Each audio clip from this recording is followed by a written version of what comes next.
Day 3 of the Arizona Cardinals 2025 training camp is officially in the books. Today we're going to be diving into exactly what I saw today during camp, as well as providing you the good, the bad, and the ugly. And spoiler alert, there's a lot of good. Let's get started.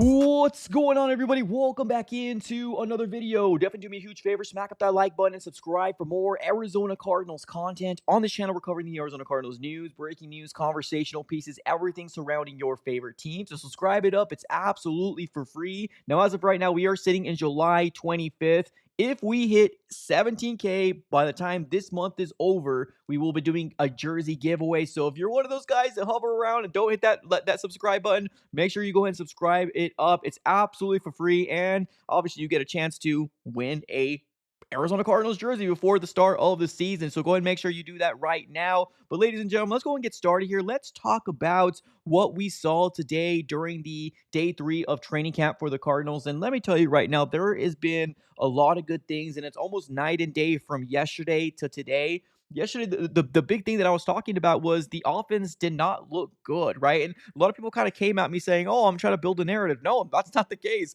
On 11 on 11s, the Arizona Cardinals offense did not click, did not look good. They looked rusty, they looked clunky. But this time around, 7 on 7s and on 11 on 11s, the Arizona Cardinals offense first stringers were actually making plays that were getting the crowd super excited and obviously excited for more. It's very, very exciting, right? So of course, during this video, we're gonna be showing a lot of highlights, a lot of clips that I ended up getting here during training camp. But before we get started here, I do want to go ahead and talk about a little bit about injury news. I know I hate doing this, but we got to go ahead and give you all the updates that we have here. And unfortunately, this is going to be a player to watch, and this is none other than Star Thomas, the fifth cornerback that should be a starting corner for the Arizona Cardinals. Now, I don't think this is going to be as big of a deal as maybe a Walter Nolan, but definitely something to keep your eyes on. Darren Urban ended up reporting just probably minutes from when I was leaving training camp saying this: second straight Arizona Cardinals practice with the player down near the end of workout. Cornerback Starling Thomas, the fifth, leaped for a high pass and came down awkwardly. This time he gets up, climbs on the cart on his own power to take him back to the locker room. So he gets up, he goes in the cart by himself, and he ends up going to the locker room. Very unfortunate. Obviously, this is potentially a starting cornerback with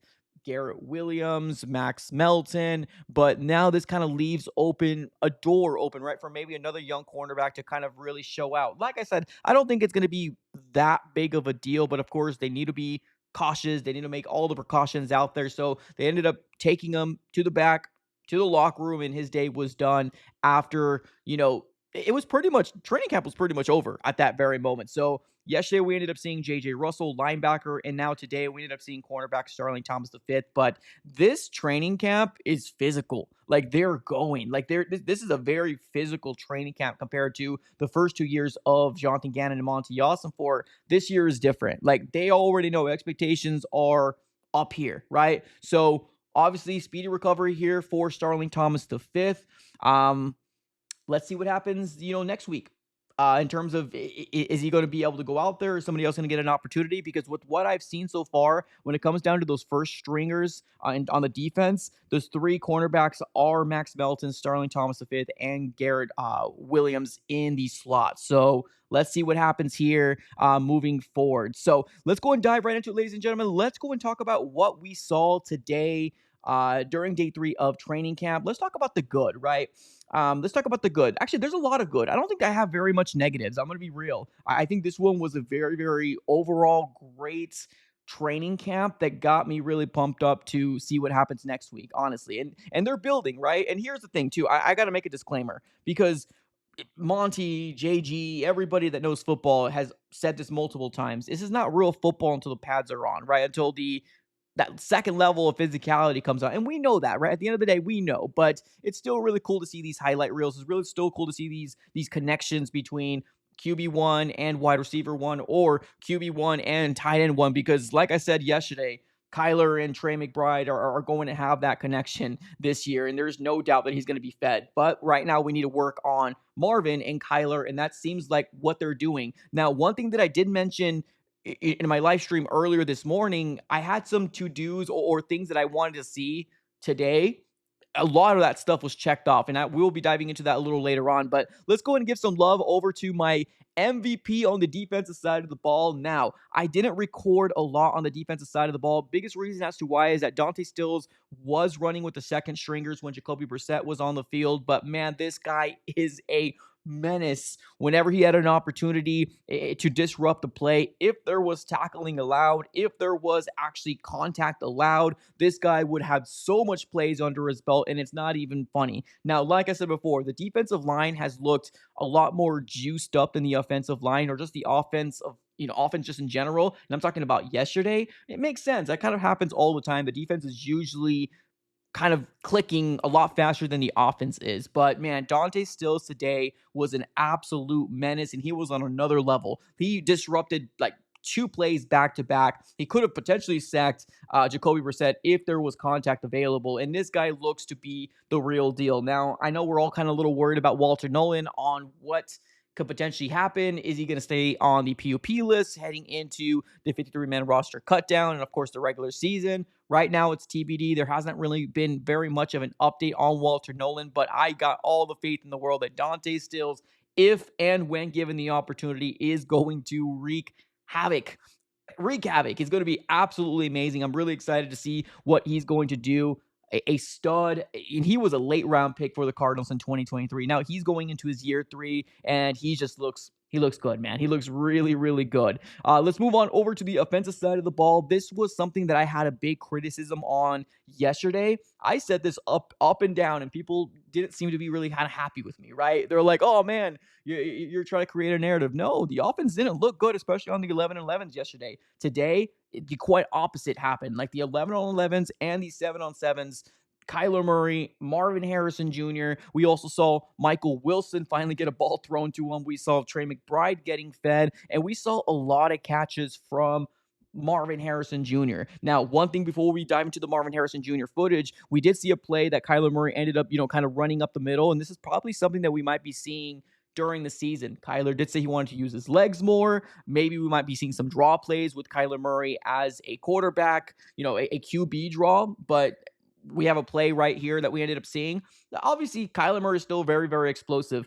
I don't like the way he holds the ball when he runs, but I know he needs to get on another level. I wish he tucked it a little bit better, but overall, I'm excited to see what he can do with his legs, because we know he's going to be very, very explosive. We've seen Marvin Harrison Jr. just do a quick in route, pretty exciting. We saw some quick hook routes here from Marvin, as well as Trey McBride. Now, one of the big ones out there was that Marvin Harrison Jr. was lined up in the slot. Yes, that's right. He's being used in the slot as well, not just the outside, but we're moving Marvin Harrison Jr. around. And there was a specific play that he was lined up next to Garrett Williams, which is our, arguably number one cornerback on this team. And I kid you not, right? This was this nice little small comeback route from Marvin Harrison Jr., but because he added the weight, you can do things like this. You can kind of punish a DB and kind of, slightly put I know some people might say that's a OPI, right? Offensive pass interference. Nah. I mean, when you got the strength that you do with Marvin Harrison Jr., and I'm so glad he bulked up, because we all talked about contested catches, right? He's the frame that I know he's going to succeed in this NFL, in the NFL. Like, I'm so excited to see what he's going to do. But just looking at this play back and running it back, you can tell that he is so confident, so comfortable running these routes with how he is right now with his body stature, right? So this is really exciting, man. It really is. I think we're going to see a lot more of this, him being a little bit more physical with DBs, maybe a slight little push off, but something that can kind of bully those DBs, that they're not constantly on him, right?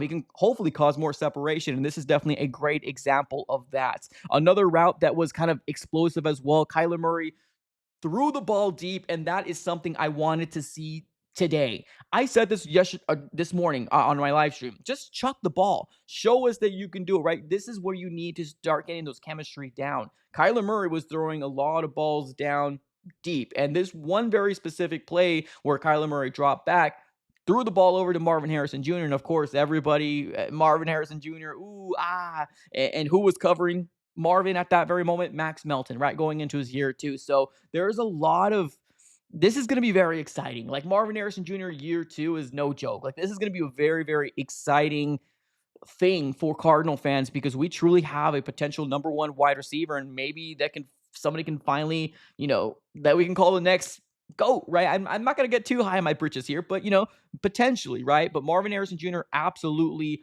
looked unguardable today, and I know it's not quite football unless they have their pads on, but this was as good as we see Marvin Harrison Jr.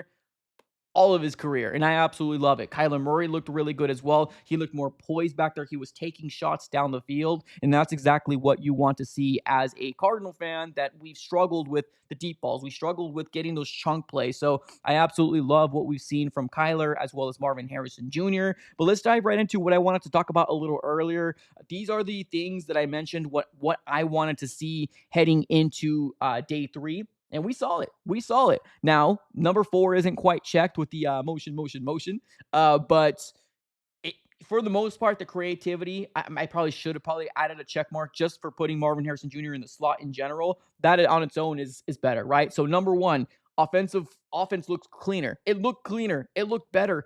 Kyler was throwing the ball down the field. They were getting more in the groove. This is what you wanted to see, right? So number 1, check mark. Number 2, wide receiver 3 competition. It's Greg Dortch. Like right now, it's Greg Dortch. We've seen some flashes here and there of Zay Jones. We've also seen Quez Watkins, here and there as well. Xavier Weaver, which I'm really high on as well. He's running with the 3s. Every once in a while, you'll see him with the 2s, but he's mainly running with the 3s. Tyshawn Palmer, I saw him yesterday with the 2s, but I think he's mainly at 3s as well. But it's probably just going to be the Greg Dortch and maybe Zay Jones show as of right now, or at least what I've seen in these couple days. So that's a check mark for me. And then number 3, defense keep killing it. I get it. We just talked about and glowed remark about how Marvin Harrison Jr. bullied these cornerbacks. I mean, that's not to say that this defense wasn't good. Like, this defense was harassing. This defense was playing with juice. This defense was playing with intensity, and that's exactly what you want to see as an Arizona Cardinal fan. So overall, I liked what I've seen in day 3. I'm really excited to see when the pads are going to be put on. JG still has no idea when the pads are going to be coming on, but we know that preseason's coming around the corner, so excited about that. But we still got some more time with training camp. Just real quick, I will be out of town within the next 4 days, so I will not be covering training camp as in detail as what we're doing in these last couple days. Once we are back in the end of next week, we'll be right back into the swing of things. But of course, if there's any breaking news that happens, we will be making videos even when I'm gone on my vacation. So ladies and gentlemen, do me a huge favor, smack up the like button here on your way out, as well as subscribe as well. We are on the road to 17K. Cannot do it without you guys. So overall, appreciate y'all for tuning in as always. What was your favorite thing that you ended up seeing here in day 3 of training camp? Let me know in the comments. Appreciate y'all for tuning in as always. Have a great rest of your day, and go Cardinals.